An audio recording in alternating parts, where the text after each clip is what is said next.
बात रही 12 राशियों के राशिफल की और अब जान लेते हैं आज का महा उपाय।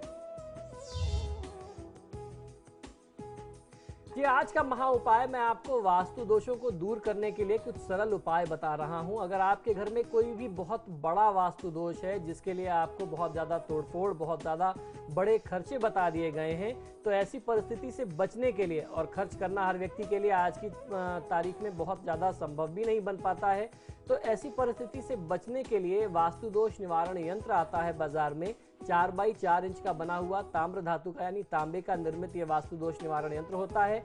आप किसी योग्य आचार्य द्वारा इनको प्राण प्रतिष्ठित करा करके अपने भवन के मुख्य द्वार पर लगा दें, तो कितना भी बड़ा से बड़ा वास्तु दोष हो, भवन के मुख्य द्वार से जुड़ा हुआ हो, भवन के अंदर हो, वो उसको दूर कर देता है। भवन के मुख्य द्वार की दीवार के ऊपर यदि आप गणेश जी को स्थापित करते हैं, गणेश जी की प्रतिमा को स्थापित करते हैं, तो भी आपके घर में जितनी भी अशुभता है, जो भी वास्तु दोष हैं, वो दूर होते हैं और आपको उसका शुभत्व प्राप्त होता है। अब द्वार पर गणेश जी को स्थापित करने को लेकर के हाल फिलहाल में कुछ ऐसी धारणाएं चली आ रही हैं, सुनने में आता है कुछ अज्ञानी वास्तुशास्त्रियों द्वारा, जो आजकल किताबें पढ़ करके बाजार में घूम रहे हैं, लोगों को बताते हैं कि आप गणेश जी लगाते हैं तो उनके आगे के भाग में लक्ष्मी होती है, पीछे के भाग में दरिद्रता है, आपको पीछे से भी लगाना चाहिए। ये बिल्कुल शास्त्र के विरुद्ध है, ऐसा कहीं नहीं है। आप कितने भी पुराने मंदिर देख लीजिए। मैं काशी से हूँ, काशी में सबसे ज्यादा मंदिर है, मंदिरों का शहर कहा जाता है, और वहां जितने भी मंदिर हैं वो प्रमाणोक्त है, क्योंकि उनका प्रमाण शास्त्र में मिलता है। आप किसी भी ऐसे मंदिर में जाइए, वहां पे गणेश जी दरवाजे पे स्थापित होते हैं। आप चाहे विश्वनाथ मंदिर में जाकर के देख लें, आप अन्नपूर्णा मंदिर में, या आप संकट मोचन मंदिर में चले जाइए, तो ये सब भ्रम की बातें हैं कि आप अगर एक गणेश जी आगे लगा रहे हैं तो पीछे भी लगाना, ये सब गलत है। आप सिर्फ एक गणपति अपने द्वार पर लगाइए, जो भी अशुभता अंदर आती है वो उनको रोकता है। वास्तु के अनुसार प्रातः काल आपको उठना चाहिए और पूजा स्थान यानी ईशान कोण में श्री सूक्त का पाठ करें, पुरुष सूक्त का पाठ करें, एवं संध्या के समय में यदि आप हनुमान चालीसा का नित्य प्रति पाठ करते हैं तो हर प्रकार के वास्तु दोषों से मुक्ति मिलती है और आपके भवन में सुख और समृद्धि आती है। यदि आपके घर में, आपके भवन में जल का बहाव गलत दिशा में हो, यानी पश्चिम या दक्षिण की तरफ जल निकल रहा हो और पानी की सप्लाई भी ठीक दिशा में की तरफ से नहीं आ रही है, दक्षिण या पश्चिम में कहीं आपने बोरिंग करा रखी है, तो ऐसी परिस्थिति में उत्तर पूर्व में आपको कोई फाउंटेन यानी कोई फवारा लगा देना चाहिए, और वो पानी नीचे से ऊपर की तरफ जाता हुआ होगा तो आपको बहुत अच्छा लाभ मिलेगा। जल से जुड़े हुए सारे दोषों को दूर करने के लिए ये बहुत अच्छा उपाय बताया गया है। जितने भी जल संबंधी दोष आपके भवन में है वो दूर हो जाएंगे।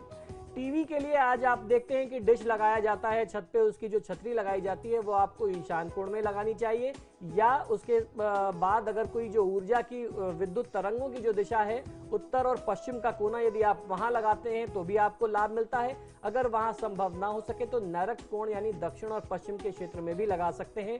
अगर भवन का कोई भाग ईशान कोण से ऊंचा है तो उसका भी दोष निवारण हो जाता है। अगर आप इसको दक्षिण या पश्चिम में कहीं लगा देते हैं तो उसके लिए भी आपको ये बहुत अच्छा सहायता देता है। भवन या व्यापारिक संस्थान में कभी भी ग्रेनाइट का पत्थर का उपयोग नहीं करना चाहिए। ग्रेनाइट का जो प्रभाव है वो चुंबकीय प्रभाव है, वो आपके घर में जो भी आप चुंबकीय तत्व यूज करते हैं, जो इलेक्ट्रॉनिक यूज करते हैं, उन इलेक्ट्रॉनिक्स के वाइब्स में वो कहीं ना कहीं बाधा उत्पन्न करता है और उनके साथ टकरा करके, उनके साथ मिल करके नकारात्मक ऊर्जा का संचार करता है। तो ग्रेनाइट पत्थर का प्रयोग आपको कम करना चाहिए, आपका ऐसा प्रयास होना चाहिए।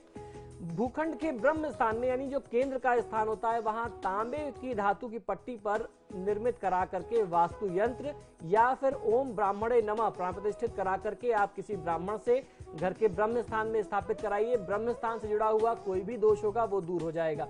जब भी जल का आप सेवन करते हैं तो आपको ध्यान ये रखना चाहिए कि आपका मुख जो है वो उत्तर और पूर्व की दिशा की तरफ रहे, और आपको यही चीज ध्यान रखना है, आप जब भोजन करें तो भी आपका मुख उत्तर और पूर्व की दिशा की तरफ हो, तो वो आपके हित में होता है। दक्षिण पश्चिम के कोने में दक्षिण की ओर सिरहाना करके सोने से गहरी नींद आती है और इससे आपका स्वास्थ्य अच्छा होता है, और ये पूर्णतः वैज्ञानिक है। आपकी शरीर का जो रक्त का बहाव है वो भी बना रहता है, आपके ब्लड का फ्लो जो है वो बहुत अच्छा रहता है, ब्लड प्रेशर आपका हमेशा कंट्रोल रहेगा, और जब आप सो के उठेंगे तो स्वयं को ऊर्जावान आप महसूस कर सकते हैं। यदि दक्षिण की ओर सिर करना संभव ना हो पा रहा हो तो पूर्व की दिशा की तरफ आप सिर करके भी सो सकते हैं, इसमें भी कोई दोष नहीं है। यदि भवन की उत्तर पूर्व की दिशा का फर्श जो है वो दक्षिण पश्चिम में बने फर्श से ऊंचा हो रहा हो तो दक्षिण पश्चिम में फर्श को और थोड़ा सा ऊंचा कर देना चाहिए, या यदि अगर आप ऊंचा नहीं कर पा रहे हैं तो दक्षिण पश्चिम की दिशा में कोई छोटा सा चबूतरा टाइप कुछ आपको एक प्लेटफॉर्म बना देना चाहिए जो उसको कुछ ऊंचाई दे सके। दक्षिण पश्चिम की दिशा में अधिक दरवाजे खिड़कियां हो तो उन्हें बंद करके रखना चाहिए। उनकी संख्या को यदि आप कम कर सकते हो तो आप कम करें, और उन खिड़कियों और दरवाजों का प्रयोग आप जितना कम करेंगे आपके भवन में उतनी शुभता रहेगी।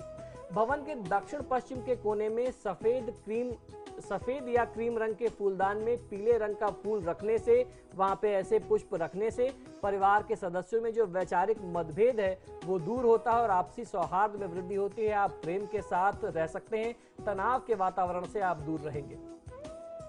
बिल्कुल आचार्य जी, कार्यक्रम में हमारा साथ देने के लिए आपका बहुत बहुत शुक्रिया। जी नमस्कार, धन्यवाद। और अब वक्त हो चला है आप सबसे भी इजाजत लेने का। कल फिर हाजिर होंगे इसी वक्त, तब तक के लिए नमस्कार।